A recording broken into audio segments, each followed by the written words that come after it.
Chapter 1. It's the end of the world as we know it. Are you kidding me? When was this decided? Don't I have any say in this?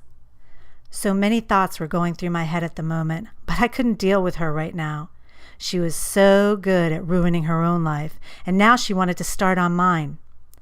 I stomped up the stairs of our crowded little house, kicking some of the items left on either side of them. Apparently, the stairs are an extra storage unit, I thought caustically. No one ever bothered to actually pick up the stuff that my mother put there to be taken upstairs. Thankfully, my brother and sisters weren't home at the moment. I went into the small bedroom that I shared with my sister Jamie, who was only 1 year younger than me, and slammed the door. I threw myself onto my bed and screamed into my pillow. It was the first week of the summer between my junior and senior years of high school. I had earned the coveted position of editor of the school newspaper. I was a straight-A student. I had 3 best friends and a decent car that my dad had given me, probably out of guilt for not being around more. Life was good. I didn't want to start over. Not now. What could she possibly be thinking? Ugh. My mother, Carolyn, was the younger of 2 daughters born to my grandmother Muriel, a trendsetter of sorts back in her generation. Twice divorced, with 2 girls from 2 dads, the apple didn't fall far from that tree. From the little my mother had shared about her childhood, I was aware that Grammy wasn't the best mother, although she was always great with me. Before she died, I'd slept over at her apartment on a regular basis. It had been 5 long years since she passed away, but I could still picture myself brushing her hair. 56 years old, and it was still mostly brown. Hopefully, I'd inherited that gene. She loved pea soup, and she'd let me make it for her. I never told her that it made me gag just looking at it. I was just so proud that she trusted me with that task. She always treated me like a grown-up. In the midst of my current anguish, those memories still made me smile. Carolyn always treated me like a grown-up as well. She depended on me for advice on any number of topics. Many nights, we'd sit at the kitchen table drinking coffee after the younger kids had gone to bed. Her, sharing. Me, secretly wishing she'd had another confidant. Today, however, she didn't wait for our evening chat to tell me of our impending move. "Compose yourself," I chided. I sat up, pulled my knees into my chest, wrapped my arms around my shins, and looked pensively around the bedroom that I had painted a dark cranberry more than a year ago. Jamie and I had twin beds separated by a shared nightstand that was cluttered with my laptop, cell phone, and a picture of me, Jane, Peggy, and Annie. A silver best friends ornament was attached to the bottom of the black frame. Great, just great. I could feel the tears that wanted to escape, but I wasn't about to give in to that reaction. No, crying didn't help anything. I decided to suppress my anger in the usual way, so I grabbed my secret stash of Whoppers, then my iPhone, pressed the music icon, and hit play. "Love Is All Around" was cued, just what I needed to feel empowered in my currently powerless state. I turned up the volume and let the music pulse in my brain, took a deep breath, and once again studied the room. Under my current scrutiny, it looked as if an imaginary line had been drawn down the middle. A good part of the wall on Jamie's side was covered with a huge collage in the shape of a butterfly that was comprised of photos of friends and family, pictures and words cut out from magazines, even a few greeting cards. By comparison, my half looked rather austere, with only 2 prints, The Storm and Springtime by P.A. Coate, that I had purchased during my last trip to the Museum of Fine Arts in Boston, tacked up on the ceiling over my bed. Jamie was outgoing and easy to get to know. I guess it's easy when there's not that much to know, I thought, and immediately regretted the hurtful reflection. It wasn't that there was anything wrong with her, it's just that there wasn't much to her, nothing much below what you saw on the surface. I was very much the opposite. On the surface, I could appear aloof, maybe even mistaken as snobby, but that wasn't the case. I just had the distinct inability to make small talk. Jamie could talk about the most mundane things to anybody that happened to be around. The average person seemed to like that. Occasionally, I wished I could be like that, but only occasionally. When I actually thought about it for more than a second, I didn't really want to have the kind of vapid friends she attracted. I had no tolerance for anything superficial, and most people were just that. And when it came to drama, well, I couldn't care less about most people's personal problems. That's why Jane and I were the best of friends. She wasn't into drama either. But every group of friends had to have a drama queen, and ours was Annie. Despite this sometimes irritating fact, we loved her. And then there was Peggy, our very own gossip girl. If there was anything to know, she knew it, and she didn't have a problem sharing it with anyone who would listen. She also had a tendency to exaggerate every detail of a story to make it more interesting to her listeners, who were usually hanging on her every word. How was I going to tell them that I was moving to Georgia, the South? I couldn't bear to think of it right now. Just listen to the music. I had eclectic taste in music, currently into a lot of the stuff on VH1 Classic, thanks to my mother. She was born in the 70s, but went through various phases, from oldies to hip-hop to classical to country. I'd tease her every time she decided she was bored with one genre and moved on to another, because she wouldn't mix it up. It was all or nothing for her. The hip-hop period was particularly embarrassing. I mean, my mom's just not that cool.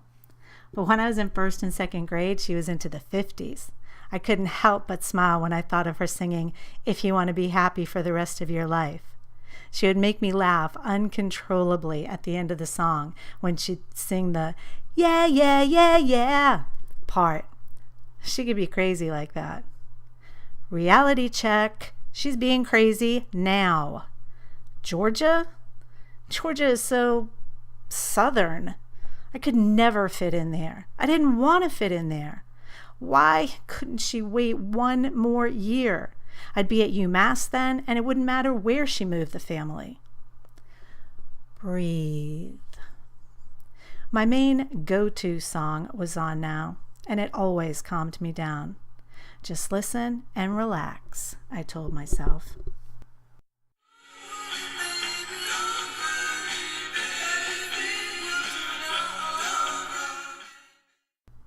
I loved the way this song in particular traveled through my earbuds. Different vocals and instruments came in through each one.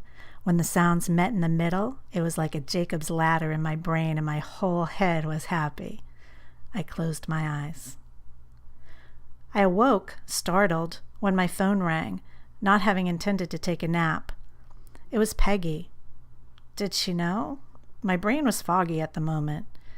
No, I didn't think so. My mother hadn't told anyone else yet. I needed a minute to wake up. Luckily, she was oblivious to my haze and prattled on without requiring any response from me. I would miss Peggy, I brooded, as my thoughts drifted to my new future. Carolyn was offered a big job as an administrator of some hospital in Savannah. She thought it would be the best thing for us. After all, she'd be making a lot more money. And that is what's most important, I thought sarcastically.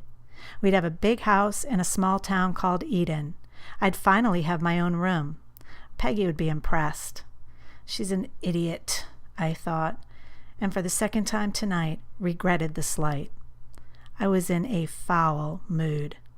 But Peggy would try to look on the bright side for me, since I was obviously unable to see any bright side at the moment.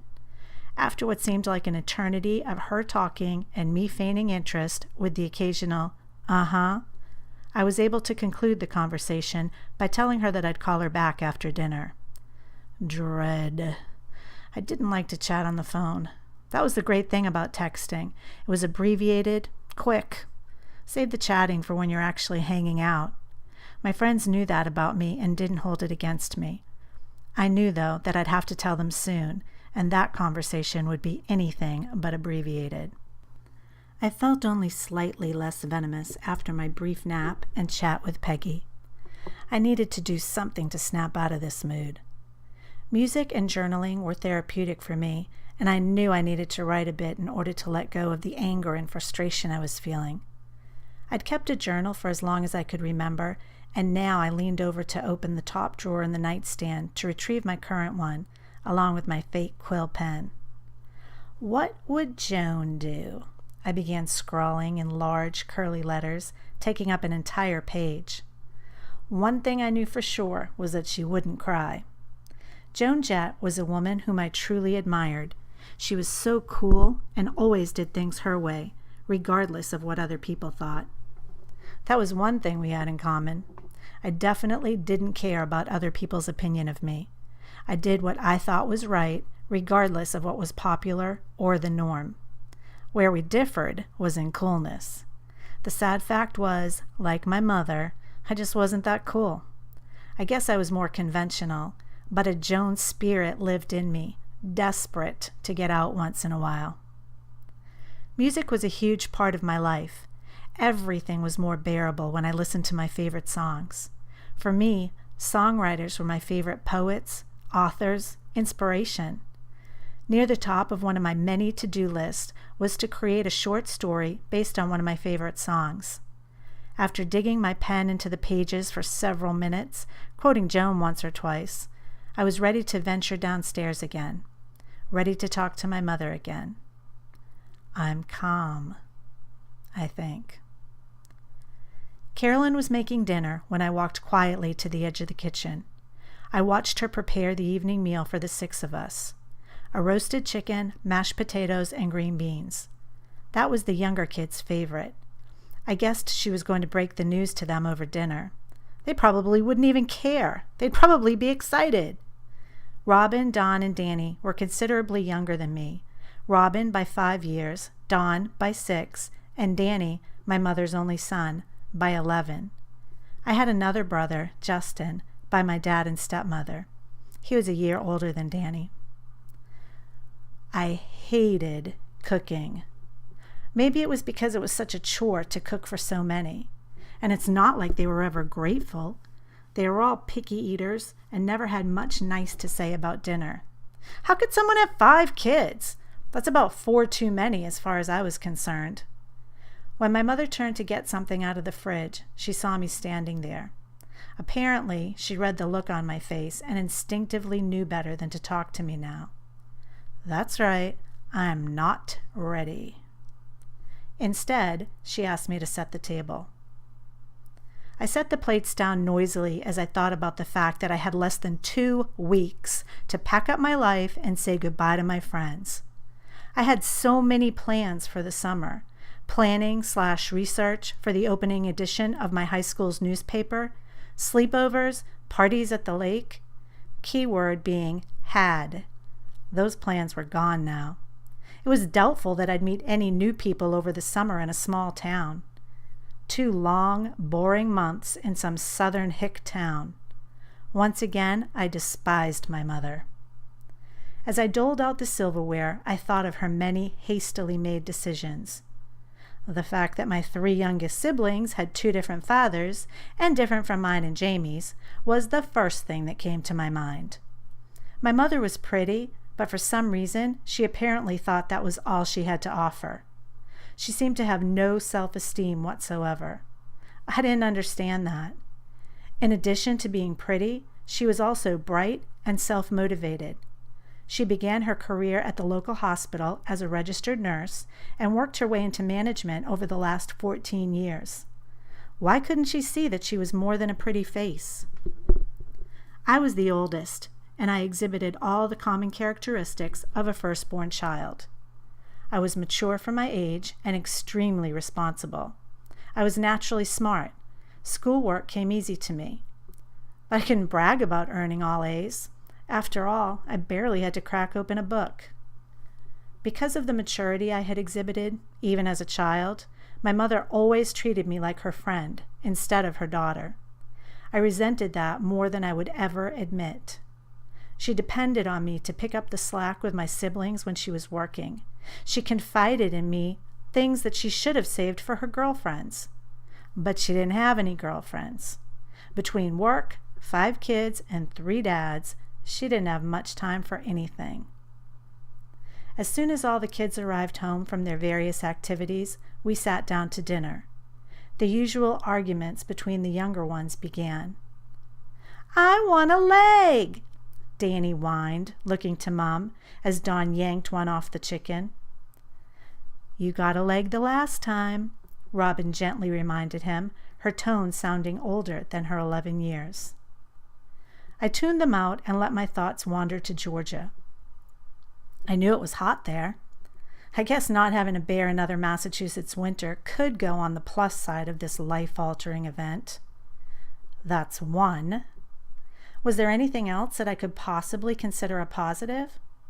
Well, maybe a cute Southern accent like Kelly Pickler's. Would all the girls sound like her? Did they dress differently, like some of the girls in those country music videos on CMT? Was my wardrobe appropriate? Did I need to buy cowboy boots? By the time I found out, it would be too late.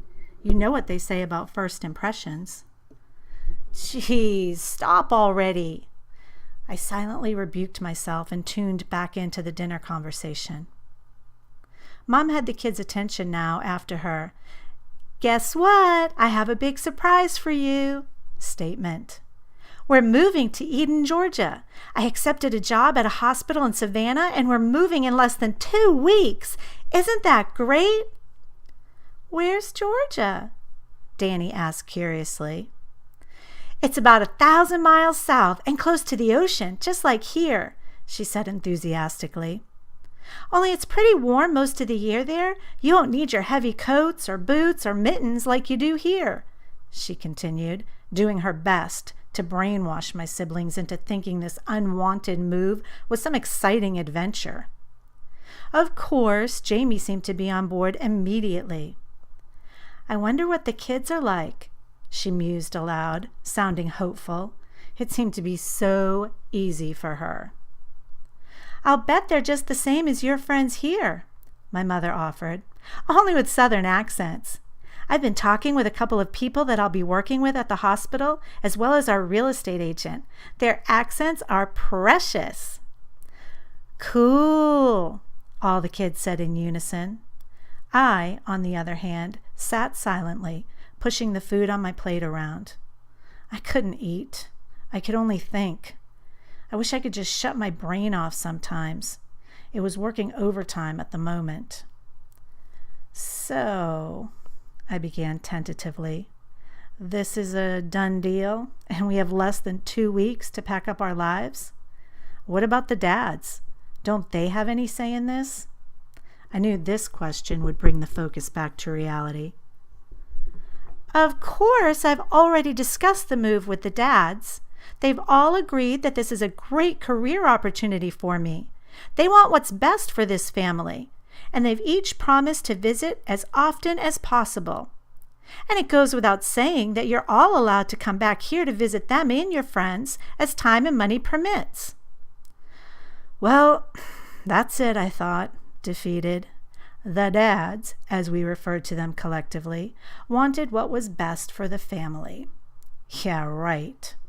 All they ever seemed to want was what was best for themselves.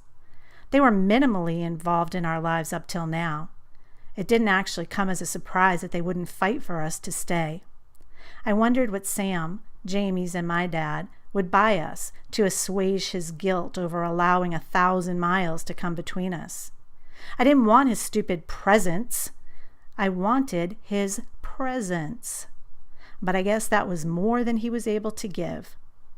With his replacement wife and my little brother Justin, there was little time left for me and Jamie. Would absence make the heart grow fonder?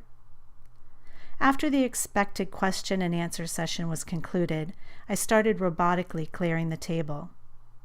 When everyone was situated, doing homework, bathing, or watching TV, my mother joined me and started drying the dishes. We had a dishwasher now, but this had become our routine prior to the addition of the brushed steel appliance. Her silent companionship was comforting right now, and I felt guilty for hating her earlier. Despite her many screw-ups, she was always present. Always. "Essie," she whispered as she stopped drying and looked over at me cautiously. I'm sorry, Mom, I said sincerely. I'm sure this was a difficult decision for you, and I'm not making it any easier. She laughed a brief, quiet laugh. That's my girl. I can always depend on you to be mature and responsible. Thank you, sweetie. You're welcome, I sighed. Then I took a deep breath and cloaked myself in the mantle of maturity that she had bestowed upon me. So, give me the details. Sorry for running off earlier before you had the chance. That's okay, she said, her face lighting up as she began. Let's see. The hospital is paying for the entire move. That means that professional movers will come in and pack everything for us, drive it down to Eden, and put every last thing where it's supposed to go. Cool, huh? That's a definite plus, I agreed encouragingly. Tell me about the house. Well, like I tried to tell you earlier, it has 5 bedrooms, 5.5 bathrooms, and it sits on 7 acres. I'll show you the pictures that the real estate agent emailed, if you'd like. It's beautiful, all brick with a huge front porch and back deck. There are even rocking chairs on the porch that the previous owner left for us. She had barely taken a breath. That sounds amazing, I admitted. Did you have to look at many houses? Actually, that was the only house for sale in all of Eden, which I thought was very odd. But apparently it's a pretty small town. I haven't had a chance to Google it yet. Maybe you could do that for me?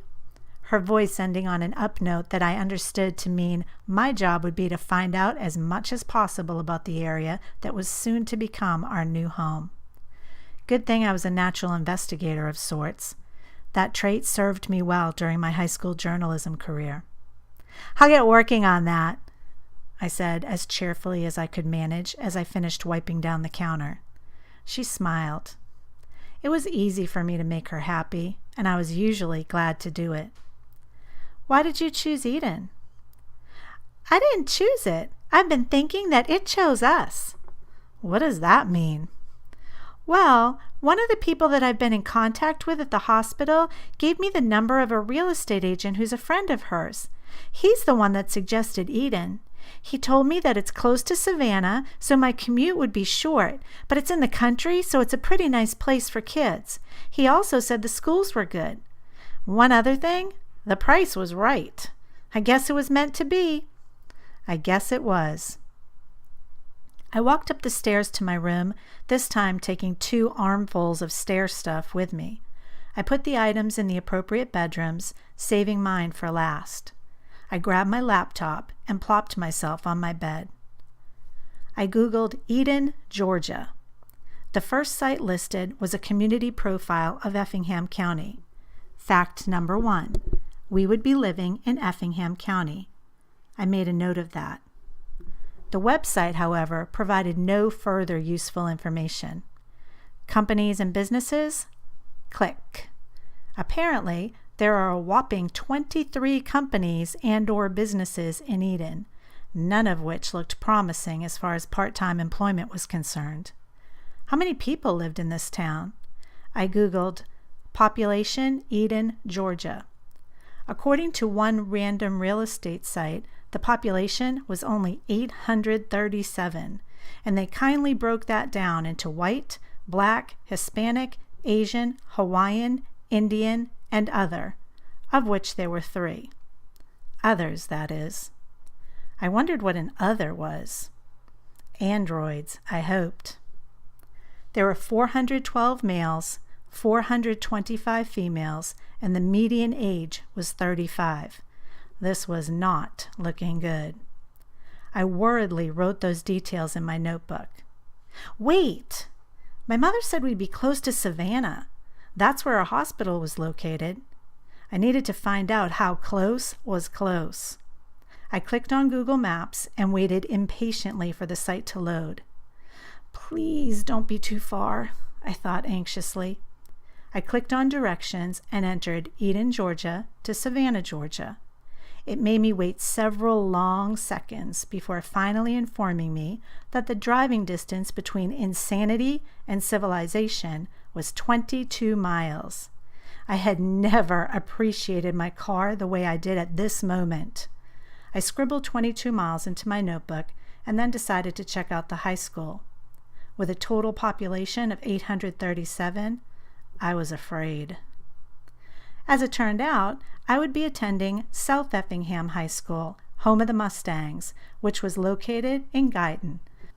This was obviously a very rural area, but my continued research indicated that there were more than 1,400 students at SEHS.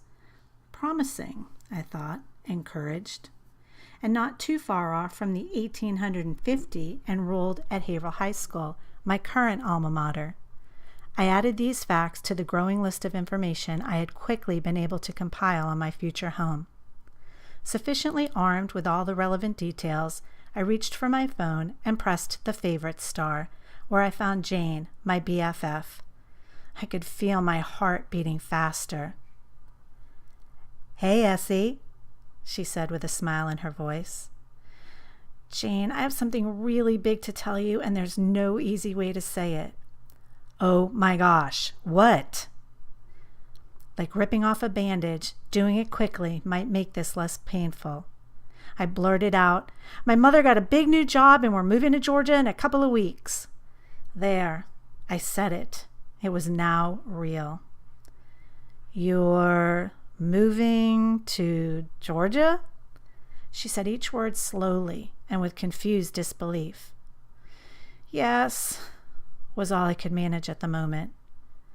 "When was this decided?" "Mom just told us over dinner. Well, she tried to tell me before dinner, but I lost it and spent the afternoon pouting in my room. I'm really going to miss you, Janie." "I don't even know what to say. I think I'm in shock." "Me too." "Well, do you know any of the specifics? I mean, do you have a house already? Do you know where you'll be going to school? And where in Georgia are you actually moving to?" "We're moving to a small town called Eden. I Googled it before I called you. According to a real estate website that I found, the population is 837. "Hey, don't laugh. It's only 22 miles from Savannah, so at least we're not too far from the city, and I'll be attending a county high school with about 1,500 students.